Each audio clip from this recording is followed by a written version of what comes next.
Super moist soft and fluffy fudge cake. आज आपके साथ फज केक की एक बेस्ट रेसिपी शेयर कर रही हूँ। आपका फज केक बहुत ही मॉइस्ट, बहुत ही सॉफ्ट और फ्लफी तैयार होगा। और अगर आपको इस तरह का चॉकलेट केक पसंद है तो इस रेसिपी को तो ट्राई करना बनता है।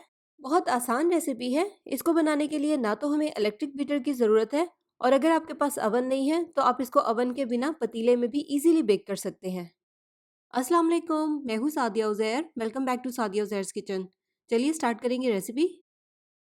बिस्मिल्लाहिर्रहमानिर्रहीम। तो सबसे पहले स्टेप में हम चॉकलेट फज केक के लिए एक स्पेशल फ्रॉस्टिंग या गिनाश तैयार करेंगे। इसकी कंसिस्टेंसी बहुत ज़्यादा फर्म या पाइपिंग वाली नहीं होती, थोड़ी सी सॉफ्ट होती है।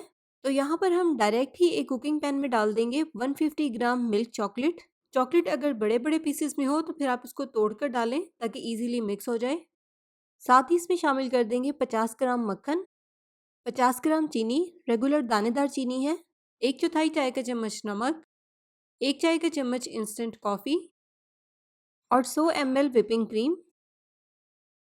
तो अब इनको हम चूल्हे पर रखकर मीडियम फ्लेम पर पकाएंगे ताकि तमाम चीज़ें मेल्ट होकर बहुत अच्छे से मिक्स हो जाएं।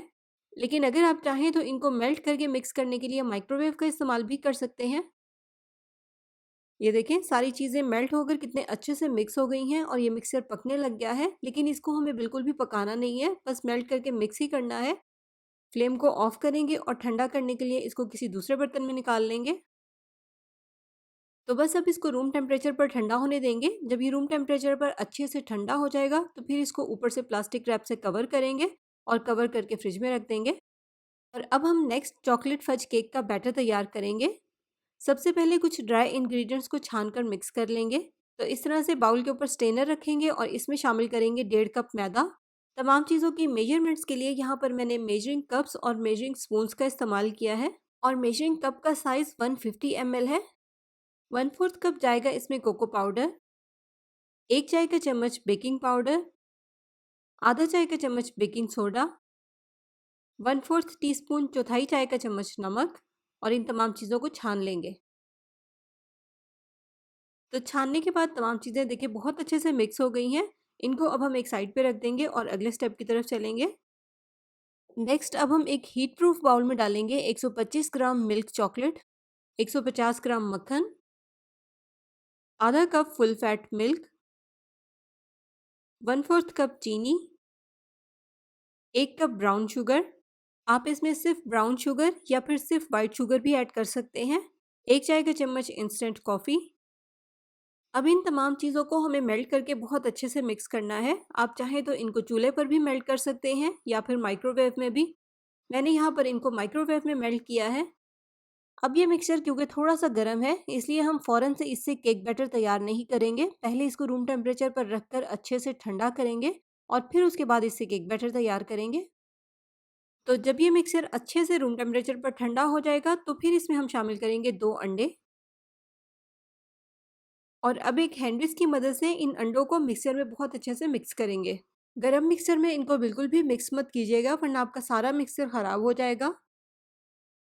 अंडे मिक्स करने के बाद अब जो हमने स्टार्ट में ड्राई इंग्रेडिएंट्स को छानकर मिक्स करके रखा था वो शामिल कर देंगे, और इन्हें भी सेम उसी तरह से एक विस्क की मदद से बहुत अच्छे से मिक्स करना है। बस ध्यान रहे इसमें कोई भी गुठली या कोई भी लम्स ना हो। अगर आप चाहें तो इनको मिक्स करने के लिए इलेक्ट्रिक बीटर का इस्तेमाल भी कर सकते हैं। तो सारी चीज़ें यहाँ पर बहुत अच्छे से मिक्स हो गई हैं। आप देखिए हमारा फज केक का बैटर कितना स्मूथ तैयार हुआ है। अब इस बैटर को डाल देंगे बेकिंग पैन में बेक करने के लिए। यहाँ पर मैंने 7 इंच के राउंड केक पैन को ऑयल से ग्रीस करके इसमें बटर पेपर लगा लिया था। प्री हीटेड अवन में 180 सेल्सियस पर इसको तकरीबन 45 से 50 मिनट तक बेक करेंगे।